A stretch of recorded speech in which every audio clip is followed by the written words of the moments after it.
A very good morning, children. In a previous class, you learned about the male reproductive system in human beings.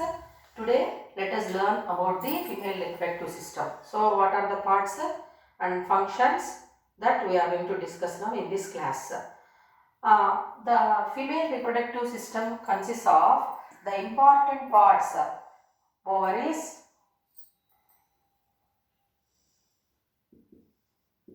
oviducts, fallopian tubes,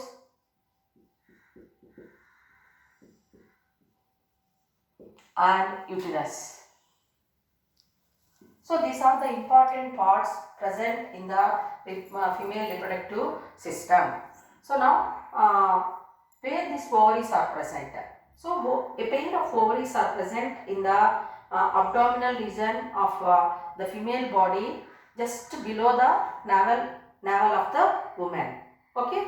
Then it contains a pair of ovaries and oviducts, tubular portion called as fallopian tubes, and uterus. So now let us learn the diagram.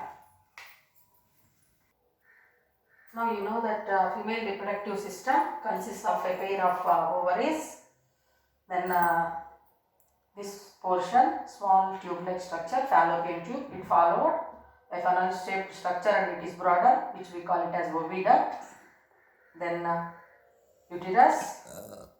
These are the important parts in the female reproductive system. So now each ovary is connected to the funnel-shaped oviduct. Okay, and this oviduct is going to be followed and it continues as a tube, which we call it as a fallopian tube.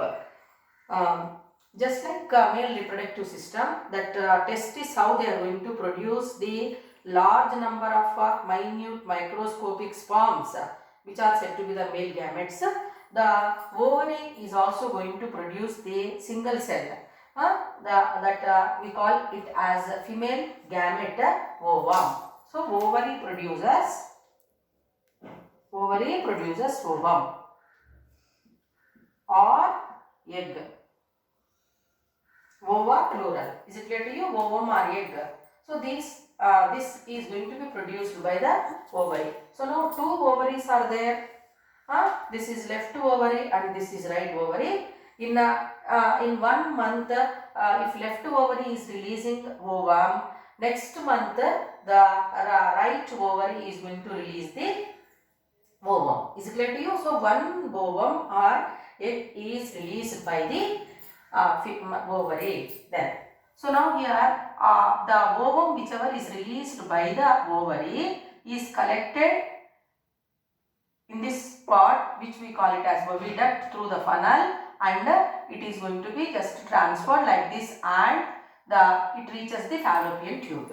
So after reaching this fallopian tube, the sperm which is released from the male reproductive system will reach the fallopian tube, where the process of fertilization is going to happen. Means what here? This ovum is a single cell. Is it clear to you? Ovum or egg cell is a single cell, and where the testis of male reproductive system, which are producing sperms or sperm single, it is also a single cell. So the fusion of single cell sperm is with the single cell ovum or egg, which results in the formation of zygote. So you know that what do you call the fusion of male gamete with female gamete? Fusion of male gamete with female gamete is called fertilization. So what do we call that process of fusion? Fusion of male gamete sperm with the female gamete is called as a fertilization. So it is called fusion. So that fusion, what do we call? Fertilization. So after the fertilization, after the fusion of male gamete with female gamete, it results in the formation of zygote, which is said to be diploid in condition. Diploid in condition. The sperm and ovum are said to be haploid, So you will learn about this haploid and diploid conditions in higher classes. So haploid means only one set of chromosomes are present. Sperm contains one set of chromosomes and ovum contains another set of chromosomes. So after the fertilization, the zygote will have two sets of chromosomes. That condition we call it as a diploid condition. Why it is happening there like that? To maintain the constant number of chromosomes in a human body. So we will learn that in the later classes. So zygote is formed. So where that zygote is formed? So zygote is formed in the fallopian tube and inside the body of female. Is it not, children? So in the body of female, the process of fertilization is happening. Why? Because the ovaries, then oviducts, fallopian tubes, uterus, all are present inside the body of a female. So the fusion of male gamete with female gamete as it is happening inside the body, so it is called as a internal fertilization. Internal fertilization. So this point you have to remember. So what is meant by internal fertilization? If the fusion of male gamete with female gamete is happening inside the body of female, then it is called as a internal fertilization. So zygote is formed here, and after few days, the zygote whichever is formed, it is just transferred to the sac-like structure called uterus, where the further development of zygote is going to be happening. Is it clear to you? Into what? Zygote develops into the baby.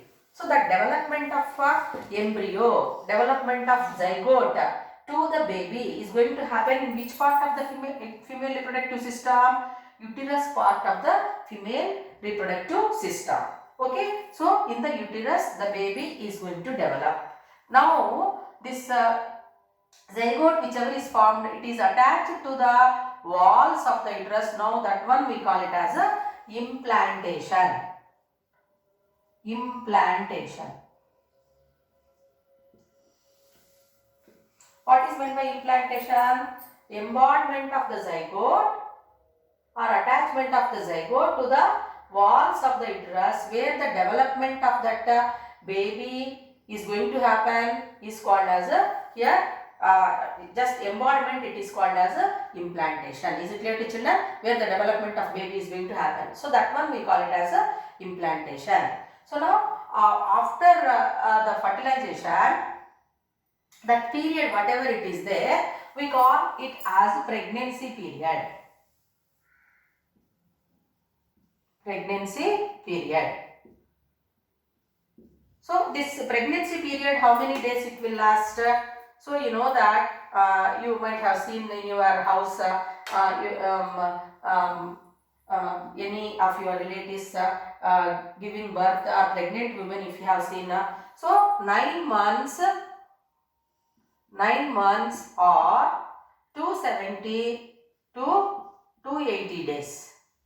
270 to 280 days. So that much span of time is needed for the baby to develop into complete organism. So that full body is going to develop in the period of 9 months. So that period of time we call it as a pregnancy period. Is it clear to children?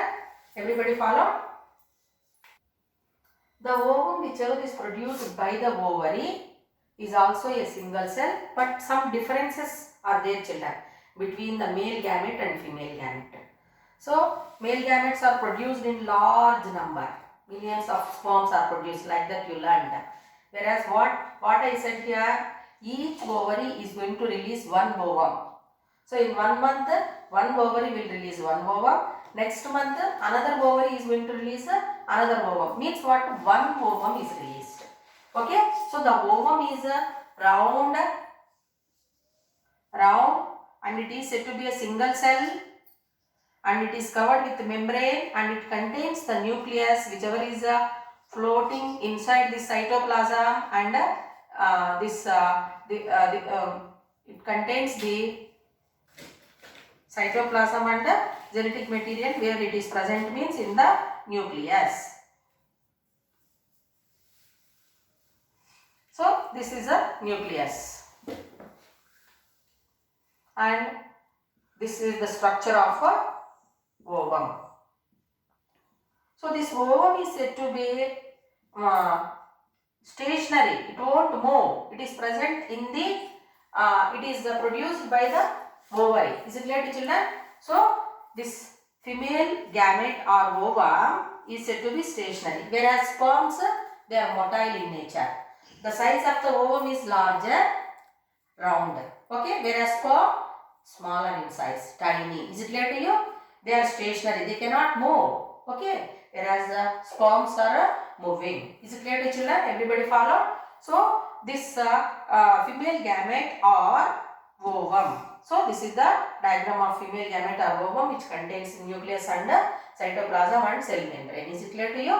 So these are the differences you are learning between the sperm and the ovum. So the ovary produces ova, and they are collected into the funnel shaped structure of the reproductive system, which we call it as oviduct, and they will transfer to the tubular portion fallopian tube, where the male gametes are also going to be collected here, and they are going to be their fusion of male gamete with female gamete is going to happen. So as this process of fusion is going to happen inside the body, so it is called internal fertilization, and after the fertilization, the zygote just it reaches the walls of the uterus, and where the development is going to happen of that baby, so it is called as a pregnancy period. So the embryo is going to be developing all parts, head, limbs, then internal organs, all that are going to be developed in the uterus only. So now from third month, the fetus, the baby, whichever is the embryo, whichever is developing, it is called as a fetus. So from third month of the pregnancy, the embryo is called as a fetus. Very important, children. And it takes fetus to develop, and complete organization, it is going to happen in the period of 270 to 280 days or 9 months. So that one we call it as a pregnancy period, and the period of development of embryo into the baby, it is called as a gestation period. Gestation period or pregnancy period. Is it clear to each other? Now some questions I would like to ask you. So what is the importance of reproduction now? You learned the parts of the male and female reproductive system, and reproduction is very important life process which helps in the continuation of race. Is it clear to you? So the race is going to be continued. The generations after generations are seen in this world, that is because of the process reproduction. Is it clear to you? Then if the organisms are giving more and more young ones, so what will happen? The population of that particular species will increase. Is it not? Yes. Other organisms means there is no problem actually. Whereas human beings, human population, we are going to control entire world actually. Is it clear to children? So what is going to happen if that human population, if it is increasing continuously, having more and more children, 3 to 4 children or 5 children, then it results in the increasing in the population growth. So population growth, if it is increasing, then there will be some problems. So to avoid that, we have to follow some methods also that we will learn in the higher classes. Is it clear to children? So then this internal fertilization you learn now. Then is there any process where the process of fertilization is going to happen? Means yes, it is. So that is said to be outside the body of female, the fusion of male gamete with female gamete is going to happen. So that one we call it as external fertilization. Where do we observe external fertilization? Means in the animals like fish or amphibians, that is frogs, we can observe. So that we will discuss in tomorrow's class. Thank you.